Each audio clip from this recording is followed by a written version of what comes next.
The Collaboration Chapter 5 Switched Off, Part 3. And then came the turning point. The unsuccessful presidential candidate from the previous election, Walt Trowbridge, escaped to Canada and began a movement to restore democracy in America. Trowbridge had not appeared much in the picture up to this point. Old Americanism is dramatically undramatic, Howard had noted. But now, Trowbridge was back, and he asked Dormus to be his man in Vermont. The 63-year-old newspaper editor saw the error of his ways. "All us lazy-minded Dormuses are responsible," he declared. "I used to think that wars and depressions were brought on by diplomats and bankers. They were brought on by us liberals, because we did nothing to stop 'em." Dormus was awake now. He spent all his time writing and editing an underground newspaper that exposed the horrors of the Windrip regime. He worked tirelessly, and one night his family asked him to read something aloud. As he began to speak, the crimes of the Minutemen came to life on the screen. One horrific image dissolved into another, and as more and more people around the country became aware of what was really going on, and as they recognized that the official newsreels were full of lies, the opposition to the Windrip government steadily grew. Meanwhile, Saracen and Hake were getting worried. They turned all their attention to figuring out who was responsible for publishing the damaging newspaper. It did not take long. One afternoon, a truck pulled up in front of Dormus Jessup's house, and Minutemen hauled him off to a concentration camp. The scenes that followed were the bleakest of the entire picture. The camp was a converted old boys' school. Barbed wire sealed off the area. "Hurrah for the chief" was written on the walls. Dormus passed through 2 gates and was placed in a cell where he experienced terrible pain. "A little torture goes a long way on the screen," Howard noted. After several months, Dormus was close to death. The guards called him a living corpse, like the American spirit. Only when he had almost given up hope did the country's fortunes start to change. Dormus escaped from the camp. His daughter Mary, a trained pilot, flew head-on into Lee Saracen's plane. Dewey Hake assassinated Windrip and became the new American dictator. An organized resistance to the fascist tyranny emerged. The United States became embroiled in a civil war. Lewis has written our picture for us here, almost shot for shot, and at greater length than we can use. And then, one hot day, an old truck inscribed Dr. Dobbs' Famous Remedies was pulled over at the side of the road, and 30 Minutemen on motorcycles were passing by. When they were out of sight, Dr. Dobbs, or as it turned out, Dormus Jessup, got back in his truck and drove to a local farmyard. He gave machine guns and ammunition to a group of farmers, and they gave him shelter for the night. The next thing he knew, he was dreaming about the family picnic from the beginning of the movie, and his wife was calling out to him. But the noise turned out to be one of the farmers telling him that it was 5 a.m., so Dormus lit a cigarette and got ready to leave. Another farmer started whistling the verse of a well-known Union song. "John Brown's body lies a-mouldering in the grave," and as Dormus drove away, he sang, "But his soul goes marching on." The music rose to full volume, and the film ended with America still up for grabs. Howard stopped writing. He looked over the script. He felt almost elated. In his words, "the toughest job I have ever done in my life." He sent a copy to Sinclair Lewis, with the usual modesty. "I don't know why you should want to read this script. I don't know how anyone can ever read a motion picture script. If you do look through it and feel like making any notes, requesting either cuts or additions, you may be sure that your observations will receive all possible attention." 1 week later, Lewis replied, "I have read it word for word. I have the greatest admiration for it, and had a great deal of excitement out of reading it." Lewis offered just a few suggestions for the ending of the picture, which Howard discarded immediately. Meanwhile, following normal practice, MGM sent a preliminary copy of the script to the Hayes office for inspection. Ever since July 1934, when Will Hayes had put Joseph Breen in charge of the enforcement of the production code, the office's censorship recommendations had become more stringent. Breen tended to give detailed recommendations to the studios, and most of the time, although certainly not always, the studios followed his advice. In the case of It Can't Happen Here, Breen had a different reaction. The production code dealt mostly with issues of morality, and his main problem with the script was political. He therefore admitted that "It Can't Happen Here" was more or less acceptable under the provisions of the code. And he took the unusual step of referring the matter back to Will Hays. He explained to Hays that he had two major concerns with the proposed picture. First, he said, "It is hardly more than a story portraying the Hitlerization of the United States of America. It is an attempt to bring home to American citizens, and which is transpiring in Germany today."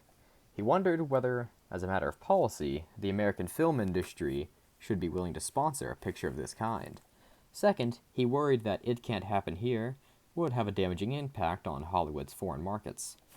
He then wrote to Louis B. Mayer to inform him that Hays was now reviewing the case. Several weeks passed, and Mayer heard nothing from Hays, so Mayer did nothing himself.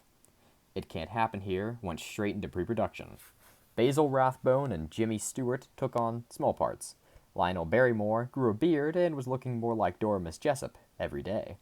Sidney Howard cut all of Barrymore's romantic scenes from the picture, explained to Sinclair Lewis that old actors who can play love scenes without being revolting on the screen are extremely hard to find.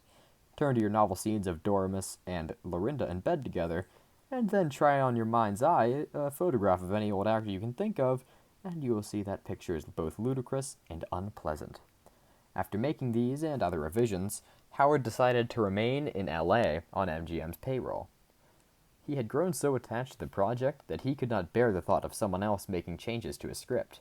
He was especially worried that Louis B. Mayer would attempt to turn "It Can't Happen Here" into anti-Roosevelt picture in anticipation of the upcoming election. He ended up accepting an offer from Samuel Goldwyn to adapt Sinclair Lewis's Dodsworth for the screen, partly so that he could watch "It Can't Happen Here" go into production.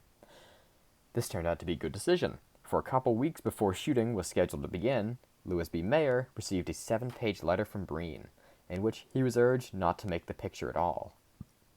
The story is of so inflammatory in nature, and so filled with dangerous material, that only the greatest possible care will save it from being rejected on all sides, Breen wrote.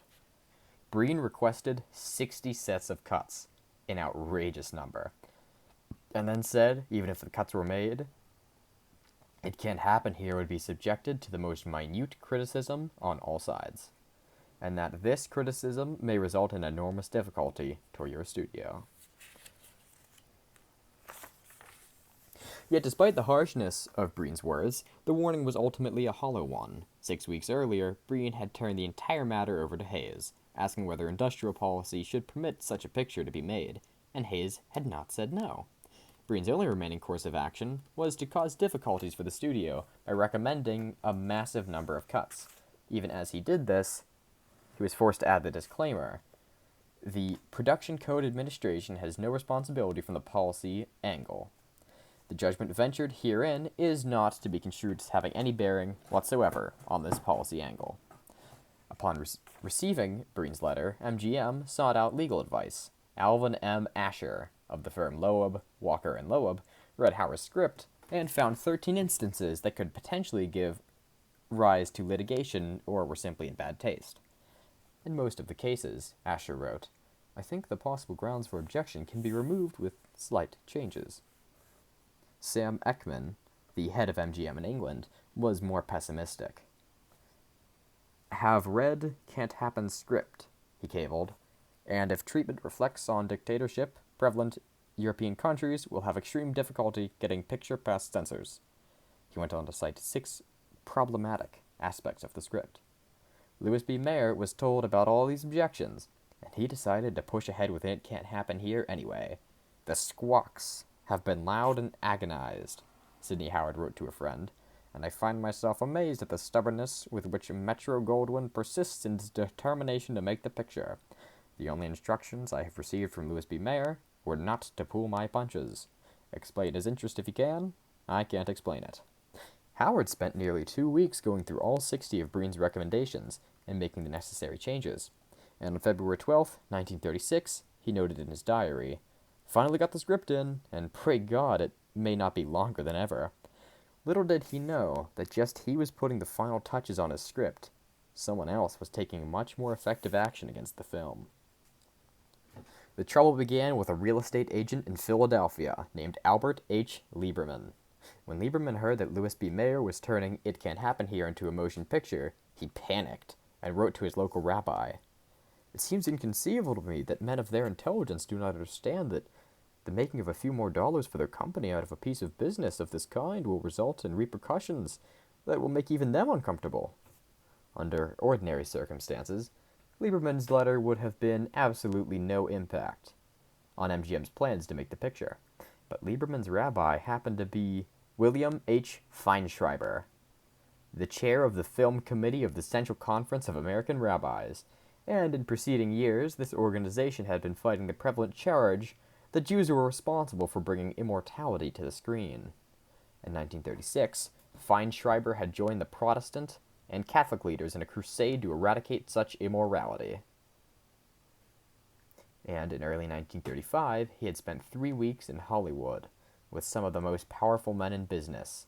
By the end of his stay, he had cultivated excellent relations with Louis B. Mayer and Will Hays, both of whom he had praised publicly for their efforts to reform motion pictures.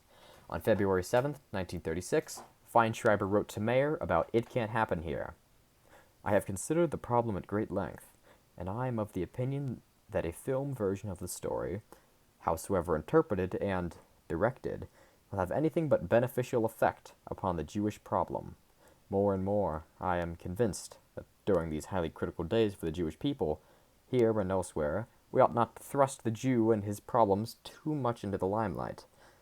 I'm quite sure that any interpretation of the story made by your firm will be forceful and certainly not seemingly detrimental to the Jewish cause, but there are times when to say nothing is better than to say something favorable.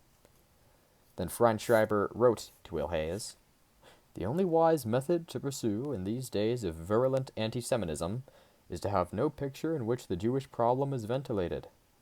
Finally, Feinschreiber wrote to another powerful executive of MGM, Nicholas Schneck, I know full well that the picture, if produced by you, will be a splendid pro-Jewish and anti-fascist interpretation, but I believe that now is the time for us to keep silent. If the story could be told without allowing the Jewish problem to be presented, it might not be so bad, but I can't, for the life of me, see how you can divorce the two. As it happened, MGM had gone to great lengths to divorce the two. In April 1934, the problematic picture of The House of Rothschild had played in theaters throughout the United States, and ever since then, the Anti-Defamation League had urged the studios not to refer to Jews in any of their productions. In the case of It Can't Happen Here, Sidney Howard had originally included numerous instances of anti-Semitism and persecution, but MGM had ordered significant revisions. In the new version, the Winthrop government continued to persecute Jewish-looking characters and even hauled many of them off to concentration camps, but these characters were never officially classified as Jews. Instead, they were simply called foreigners.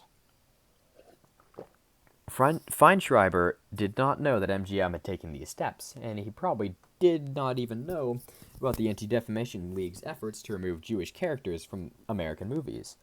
But his letter provided the Hays office with exactly the ammunition it needed. Will Hays discussed the matter privately with Louis B. Mayer, and a few days later, on February 13, 1936, MGM canceled It Can't Happen Here. Hays wrote to Feinschreiber the next day to say that he was pleased, and to tell him that Louis B. Mayer would call later that day. The actual combination of factors that led Mayer to cancel It Can't Happen Here will probably never be known. The decision was shrouded in mystery from the day it was announced. Even Sidney Howard was never given any satisfactory explanation. On February 14th, just before leaving Hollywood to seek solace with his family, the screenwriter expressed his confusion to MGM. The only feeling that comes clear to me is that I have somehow cracked Metro-Goldwyn's safe and made off with a lot of money to which I am not entitled. Then he edged closer to his true feelings. One of the heartaches about writing for pictures is that writers are not often allowed to maintain any continuous enthusiasm for them. His diary entry for the same day revealed an even more troubled state of mind. Too upset by the fate of It Can't Happen Here to make any sense at all. To Berkeley by the night train, and an awful time catching it. Rain in sheets and streets and rivers. Sinclair Lewis had a different reaction. He knew all of the Hays office's criticisms of the screenplay, and he naturally assumed that Will Hays had banned the picture himself. On February 15th, he publicly lashed out at the so-called movie czar. "The world is full today of fascist propaganda. The Germans are making one pro-fascist film after another, designed to show that fascism is superior to liberal democracy. But Mr. Hays actually says that a film cannot be made showing the horrors of fascism, and extolling the advantages of liberal democracy, because Hitler and Mussolini might ban other Hollywood films from their countries if we were so rash. Democracy is certainly on the defensive when two European dictators, without opening their mouths or knowing about the issue, can shut down an American film, causing a loss of $200,000 to the producer. I wrote, it can't happen here, but I begin to think it certainly can." Will Hays immediately denied all of Lewis's charges. He said that he was not in a position to ban the film, that MGM had acted alone. Louis B. Mayer agreed. "The picture was abandoned because it cost too much," he said in the official statement. "If all this talk continues, perhaps we may find it more profitable to make it at once." Samuel Goldwyn also rushed to Hays' defense. "It is well known that the Hays organization does not ban films, but cooperates with the producer while the picture is being made." Goldwyn added that the picture was withdrawn from production, probably because of casting difficulties, the standard excuse that was given whenever movies were canceled. Officially, of course, Sinclair Lewis had made a mistake. The Hays office did not ban It Can't Happen Here, nor did it have the power to do so. In every other respect, however, Lewis's statement was accurate. The Hays office had discouraged MGM from making It Can't Happen Here, even though the German and Italian governments had apparently not said a word against the picture. Indeed, if anything, Lewis should have gone further in his attack, for ever since MGM's Gabriel over the White House, the Hollywood studios had themselves released one pro-fascist film after another, films that expressed dissatisfaction with the slowness and inefficiency of the democratic form of government. But as Lewis pointed out, the opposite, a film advocating liberal democracy over fascism, could not have been made in the United States at this time. If fascist tendencies existed in America, Lewis was saying, the events around the film revealed them more forcefully than he could ever have in a novel. After all, he was not at all certain that the United States was headed for dictatorship when he wrote It Can't Happen Here. Even Dorothy Thompson had told him, "I really don't think you should consider making it an uproar satire. I don't believe we could make fascism." On top of everything else, there was a very simple reason why the United States could not have adopted the fascist system of government in this period. On September 8th, 1935, Huey Long was shot as he walked from the chamber of the state capitol in Baton Rouge, and 30 hours later, he was dead. Sinclair Lewis had just sent his manuscript to the publishers at the time, and he had been forced to make a few last-minute changes as a result. But he understood as well as anybody that the event had profound implications for his book. With Huey Long out of the picture, there was no longer any obvious figure threatening to bring fascism to the United States. It Can't Happen Here had turned from an urgent warning to a cautionary tale overnight. And yet, 5 months later, with Long all but forgotten, with Lewis's book sales in the hundreds of thousands, and with Howard's screenplay finally completed, the most powerful men in Hollywood had decided in a closed meeting that they could not film a purely imaginary portrayal of fascism in America. The final sentence of Sinclair Lewis's statement to the press was more than just a quip. Lewis was saying that while his book was hypothetical at best, the decision to cancel the movie had actually happened. The authorities had chosen not to screen a warning about the fragility of the democratic system of government to the American people. And it was no coincidence that the day after Lewis issued his statement, representatives from the German and Italian governments came forward to lend MGM their support. The representatives announced that they were pleased that It Can't Happen Here was not being turned into a movie, and the German spokesperson said that the United States has avoided an official protest from Berlin by arriving at the decision. He added that Sinclair Lewis was a full-blooded communist. The very same day, like any full-blooded communist, Lewis seized on all the publicity to promote his book. "Read it and see for yourself," proclaimed a massive advertisement in the major newspapers. "Hollywood can censor every motion picture theater in the company, but it cannot yet censor your bookseller." 6 months later, Lewis profited even further from the decision by accepting a commission from the Federal Theater of Works Progress Administration. His stage version of It Can't Happen Here opened simultaneously in 18 cities across the United States on October 27, 1936, and it enjoyed an enormously successful run. Only the critics were disappointed, and with good reason. The play was an unconvincing, diluted piece of work compared to Sidney Howard's magnificent screenplay. Over the next 2 years, many people tried to get their hands on that screenplay, but MGM owned the rights, and Howard did not want to give it to anybody. Motherfucker. And Howard did not want to give it to anybody anyway. He seemed to want to forget the whole experience. He wrote a few more scripts for the studios, including the first draft of Gone with the Wind, and then, on August 23rd, 1939, the day that the German-Soviet Non-Aggression Pact was signed, he was crushed to death by a tractor on his farm in the Berkshires. His abandoned screenplay lay untouched in the MGM vault. It Can't Happen Here could have been Hollywood's first great anti-fascist picture. It could have been the moment at which studios abandoned their policy of collaboration and attacked Hitler's chosen form of government. It could have been a triumph for democracy and American culture. Instead, it was cancelled at the last moment, and the Hollywood remained at peace with Germany. In a long series of events leading to the cancellation of the picture, however, one voice was curiously absent, that of the German consul in L.A., George Gisling.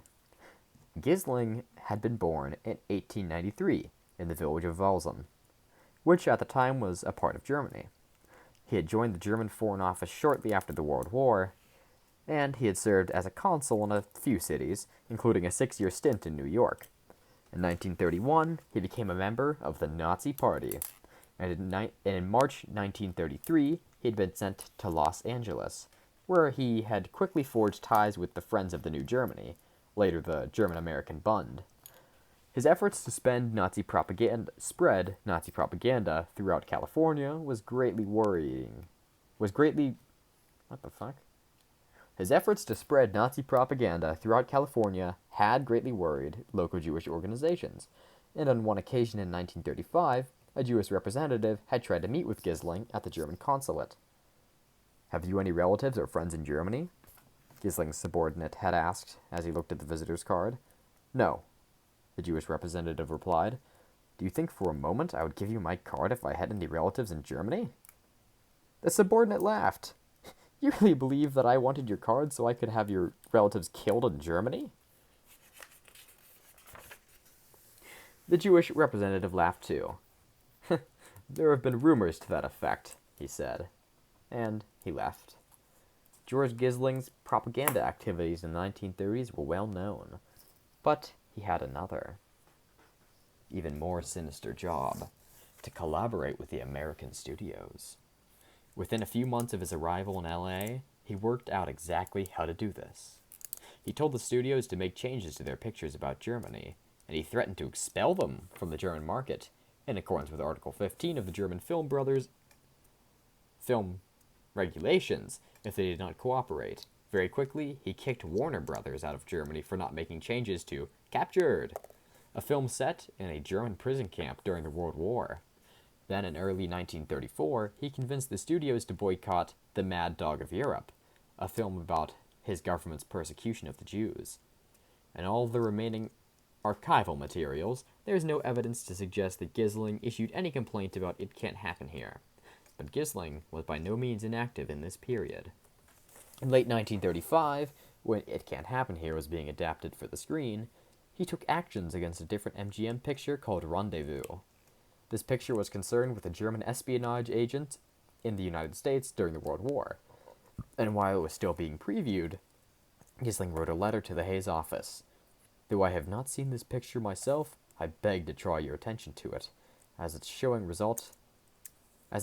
might result in the unfortunate difficulties so well known to us."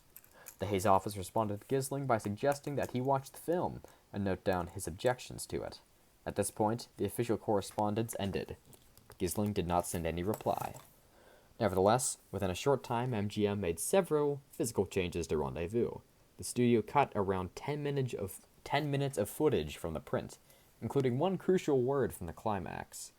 In the original version, the U.S. Assistant Secretary of War had announced to the hero, "You've helped us trap the head of the German spy ring." In the final version, and it is still noticeable in the remaining copies of the print, the word German was muted from the Assistant Secretary of War's speech. The official correspondence of Rendezvous, along with the physical evidence of the film itself, provides indisputable proof that Gisling was in contact with MGM during this period. He first complained to the Hayes office about the film, and then without any assistance from the Hayes office, the film was changed. If he had made a complaint about It Can't Happen Here a few months later, he would not have bothered going to the Hayes office. He would have gone straight to the studio. And in such a scenario, no evidence of his complaint would remain, for there is no archive of MGM production correspondence for this period. Whether Gisling was involved in the cancellation of It Can't Happen Here will probably never be known. But even if Gisling were not directly involved, his presence in LA undoubtedly affected MGM's decision. Ever since 1933, he had been putting his energies into educating and training the Hollywood studios about German national feeling. He had created the system of collaboration that made his position on any potential anti-fascist film obvious. Consequently, to paraphrase Sinclair Lewis, Gisling did not need to open his mouth to have It Can't Happen Here abandoned. The producers at MGM already knew what he would have said. Finally, regardless of whether Gisling took any action against It Can't Happen Here, he certainly benefited from the outcome. The following year, he did a couple of things that he had never attempted before. In early February 1937, Gisling called up Warner Brothers, the studio that he had personally expelled from the German market several years earlier. He had heard that the studio was making a film about the French government's wrongful conviction of Alfred Dreyfus, a Jewish officer, for the transmission of military secrets to the government in 1894. The film was obviously going to condemn one of the most notorious instances of anti-Semitism in the recent past, and Gisling was determined to take action. End of part 3. Fuck, that was long.